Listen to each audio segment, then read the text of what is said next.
Buenos días, hermanos. Buenas tardes. Que el Señor Jesús sea con todos nosotros. En el nombre del Padre, del Hijo y del Espíritu Santo. Amén.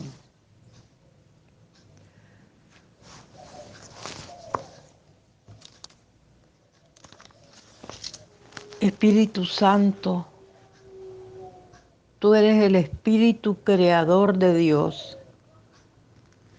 Visita el hogar y el corazón de tus fieles. Haz de nuestros pechos un templo de gracia, con el don de tu presencia santa. Tú eres el amor que consuela a los hijos como eterno regalo del Padre. Caridad, fuente viva de gracia, llama eterna de amor verdadero, que tu luz ilumine los ojos y tu amor se derrame en el alma. Sé mano vencedora en nuestras luchas y sendero que nos guíe los pasos, que tus hijos triunfen al mal y que reine la paz en sus vidas. Fortalece la fe del creyente que ha nacido a la vida divina. Demos gloria por siempre a Dios Padre y a Jesús, triunfador de la muerte, y al Espíritu, vida del alma, alabanza y honor para siempre. Ven, Espíritu Santo, abre nuestros conocimientos porque queremos penetrar en ese sagrado misterio del plan perfecto de salvación para cada uno de nosotros. Ven, Espíritu de amor. Amén. Amén.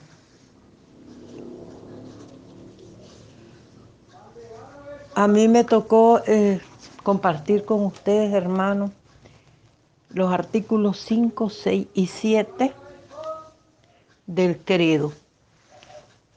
El credo, pues, muchos de nosotros no le ponemos mucho interés, más que el domingo, y sin embargo, el credo es la profesión de fe de la iglesia, es el extracto de la fe puesta en cápsulas pequeñas.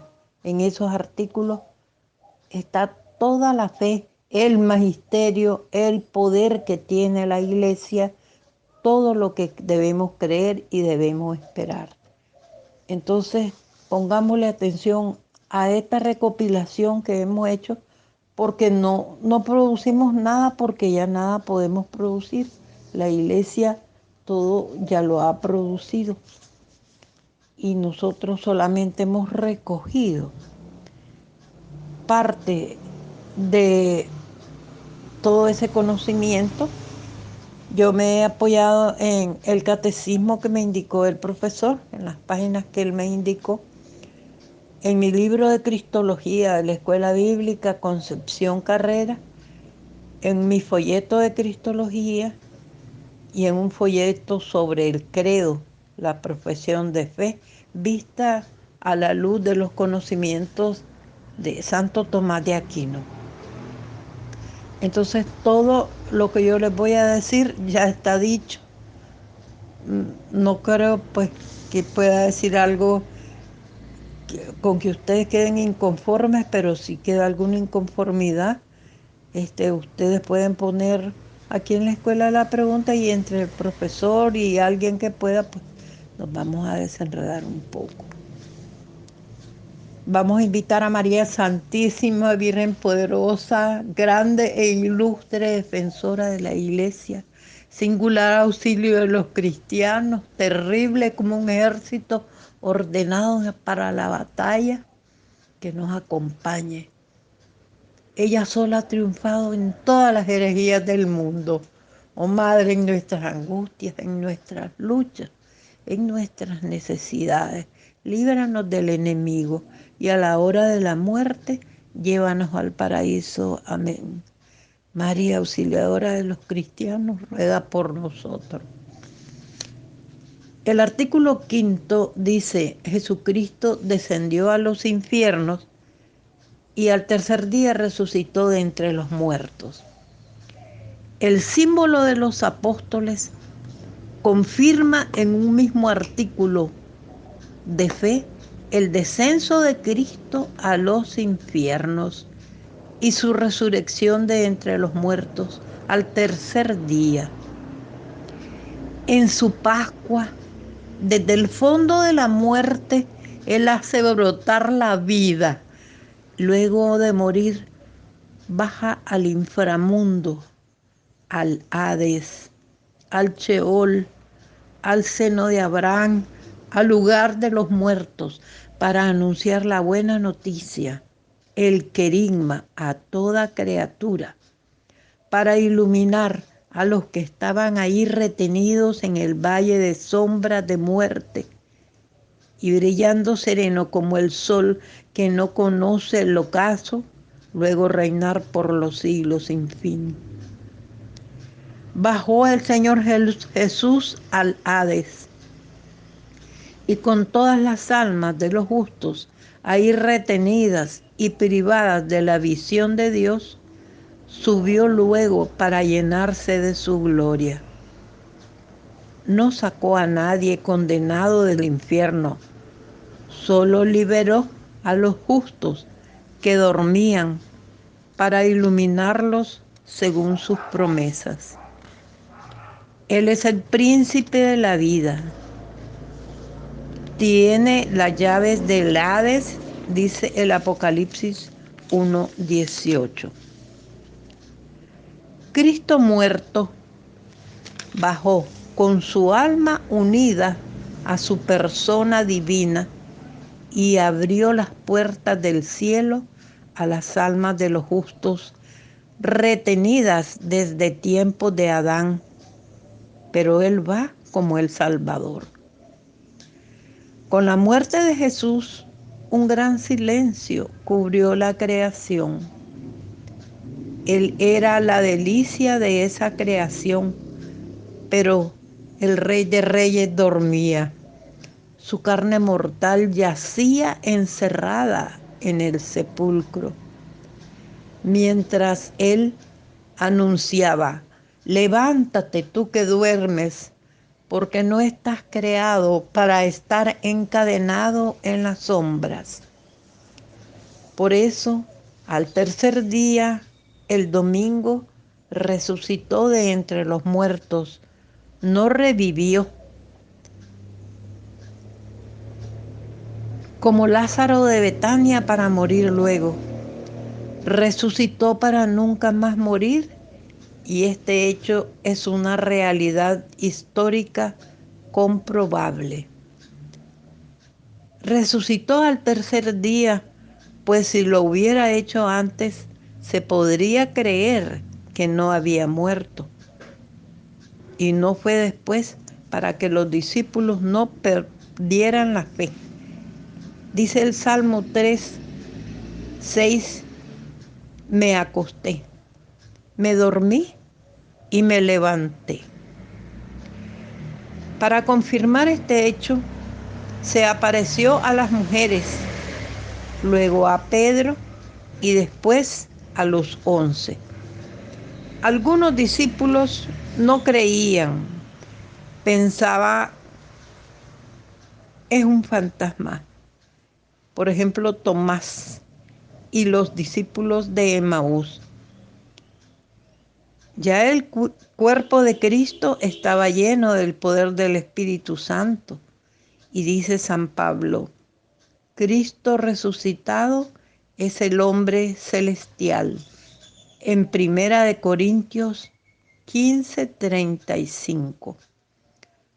La persona divina de Cristo permaneció unida a su alma y a su cuerpo, los cuales se habían separado por la muerte. Pero al unirse nuevamente, el cuerpo y el alma, su naturaleza divina lo resucita en la soledad del sepulcro, sin testigos, en esa noche santa. En Hechos 13, 32 y 33 se nos dice: os anunciamos la buena nueva, que la promesa hecha a nuestros padres, Dios la ha cumplido en nosotros, los hijos, al resucitar a Jesús.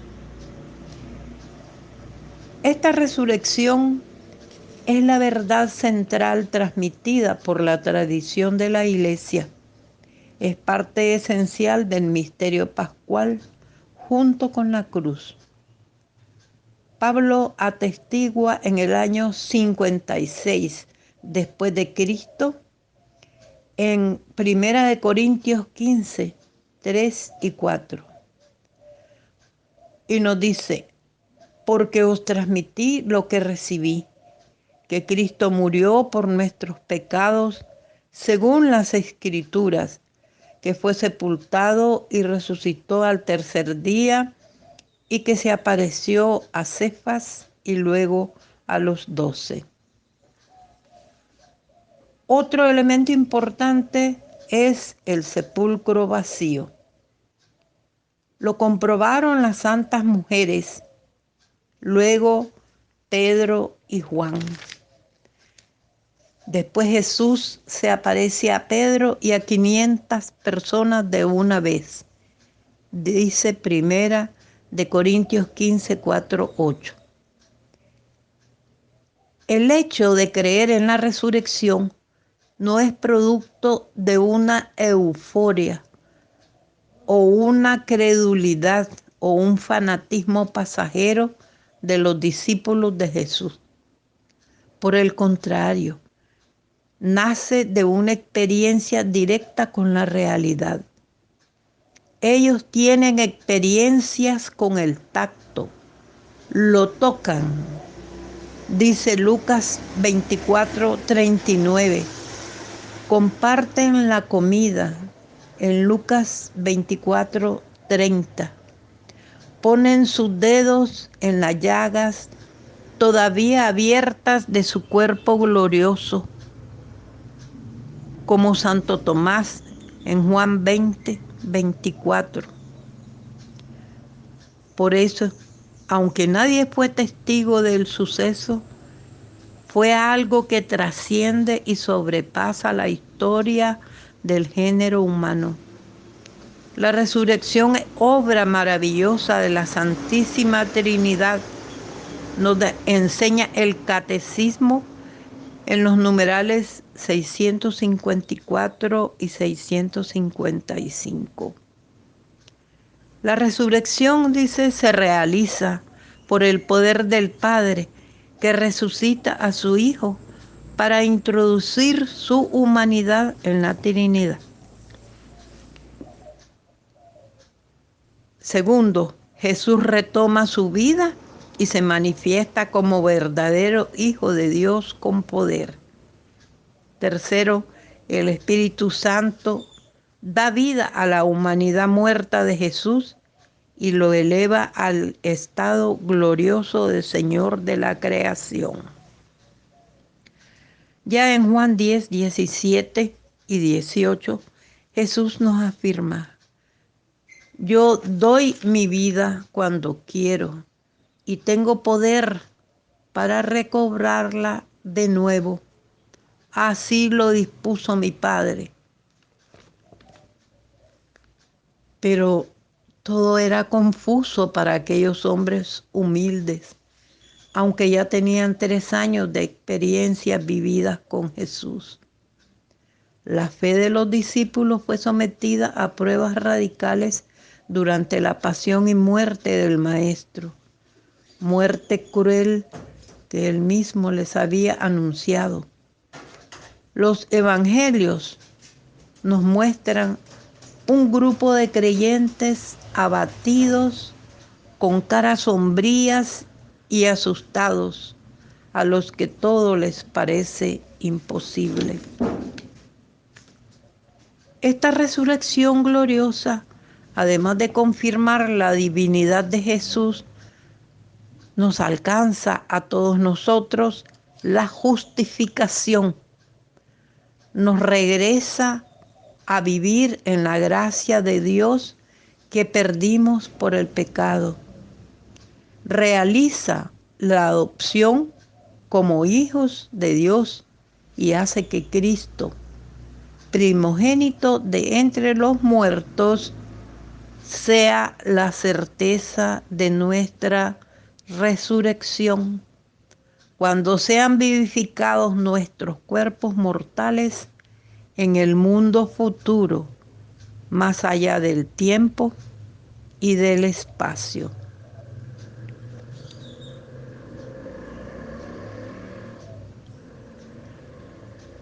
En el artículo 6, el credo dice lo siguiente: subió a los cielos y está sentado a la derecha de Dios Padre Todopoderoso. Marcos 16:19 nos dice: con esto el Señor Jesús, después de hablarles, fue elevado al cielo y se sentó a la diestra de Dios.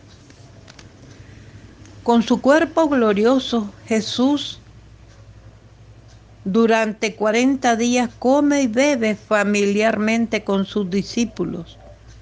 Los instruye sobre el reino, pero su gloria aún está escondida bajo los rasgos de una humanidad ordinaria. En Mateo 28:16 leemos: partieron pues los 11 de Jerusalén a Galilea, al cerro donde los había citado Jesús. El maestro los llama a un lugar específico y los envía a todo el mundo.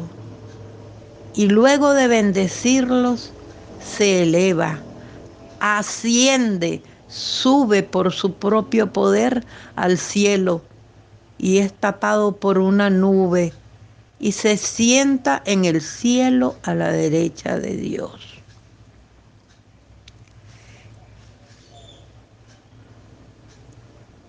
Sus palabras a María Magdalena le calan. Él le dice: no me toques, todavía no he subido a mi Padre. Vete donde mis hermanos y diles: subo a mi Padre y vuestro Padre, a mi Dios y a vuestro Dios, para indicar la diferencia de la gloria de Cristo resucitado con la gloria de Cristo exaltado ya a la derecha del Padre en el cielo.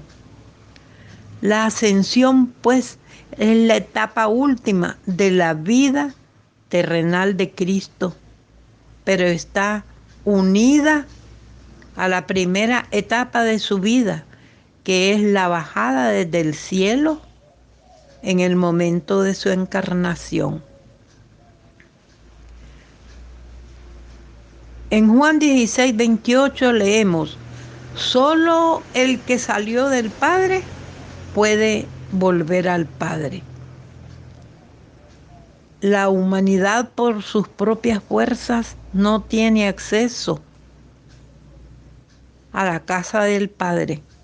Solo Cristo nos abrió este acceso y nos precede como cabeza para que sus miembros vivamos con la certeza y la esperanza de seguirlo en ese reino. Su ascensión, ocurrida 40 días después de su resurrección, tiene, entre otras cosas, 3 características. Primero, fue sublime, porque Él subió por encima de todos los cielos. Efesios 4:10.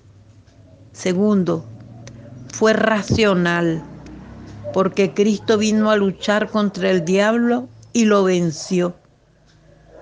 En Apocalipsis 3:21 dice: yo vencí y me senté con mi Padre en su trono, con toda razón.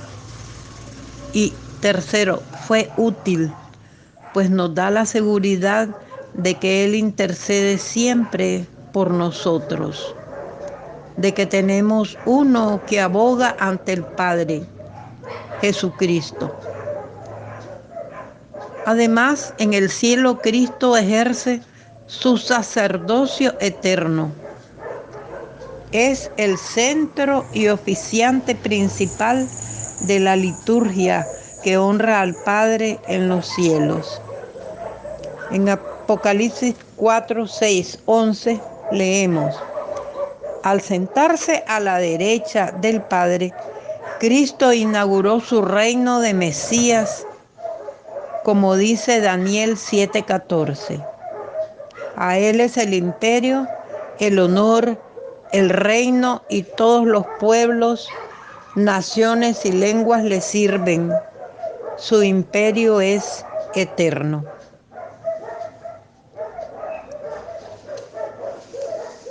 Y el artículo 7 nos dice de esta preciosa confesión y profesión de fe, nos dice lo siguiente: desde allí ha de venir a juzgar a vivos y muertos. Cristo murió y volvió a la vida para ser Señor de muertos y de vivos, dice Romanos 14, 9.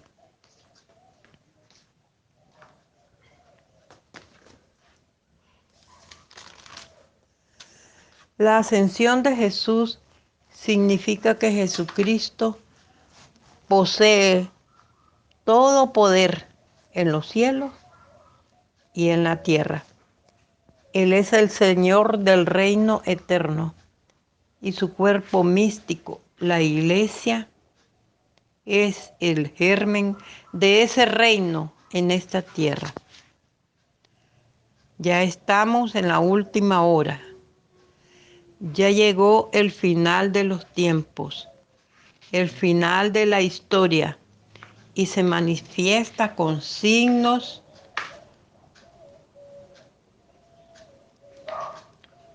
milagrosos. Dice el Catecismo en el numeral 670. Pero el reino de Cristo no ha venido aún a la tierra con todo su poder y su gloria. Hoy en día este reino es objeto de los ataques de los poderes del mal, mientras la Iglesia peregrina lleva en sus sacramentos e instituciones la imagen de este mundo que pasa. Ella vive entre criaturas que gimen con dolores de parto, mientras esperan la manifestación de los hijos de Dios. Por tanto, hermanos, vivimos un tiempo de espera y de vigilia. Es inminente la venida gloriosa de Cristo, aun cuando no conocemos el tiempo y el momento que Dios Padre ha fijado con su autoridad. Este momento permanece entre las manos del Padre. Pero este advenimiento puede ser en cualquier momento, aunque aún falta que Jesús, Mesías, sea reconocido por todo Israel como la plenitud de Dios y sea todo en todos. Aún antes de la parucía vendrá la persecución final a la Iglesia y se manifestará el anticristo con la impostura del falso Mesías que se colocará en el lugar de Dios. Ya ahora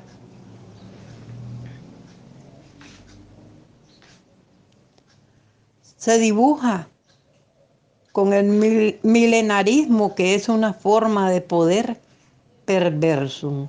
Leemos en Gaudium et Spes número 21, una de las encíclicas modernas más impactantes sobre la vida futura.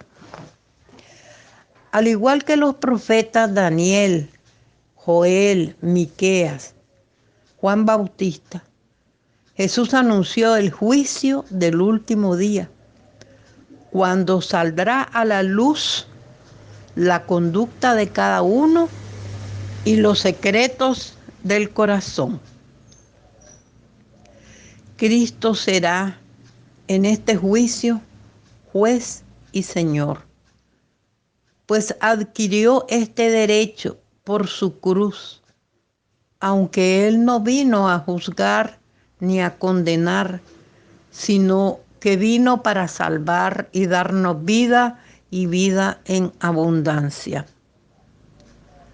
Así, esperemos confiados el día grande del Señor, que triunfe sobre el mal, y recordemos que el trigo y la cizaña crecen juntos, pero al arrancarlos van a lugares y destinos diferentes. Estemos seguros del triunfo del Señor en el curso de la historia y pacientemente toleremos entre nosotros esas plantas de cizaña que irán al lugar que merecen.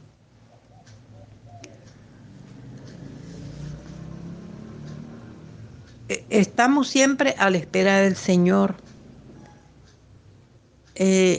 Yo termino mi intervención y admiro a mis hermanos que lo han hecho antes que yo, pero es tan grande el tesoro que la iglesia tiene en su magisterio que tenemos que tragarlo en pequeñas cápsulas, porque si no, nos va a pasar lo que le pasó a los de Emaús, que no reconocían ni al mismo Señor que les explicaba las Escrituras.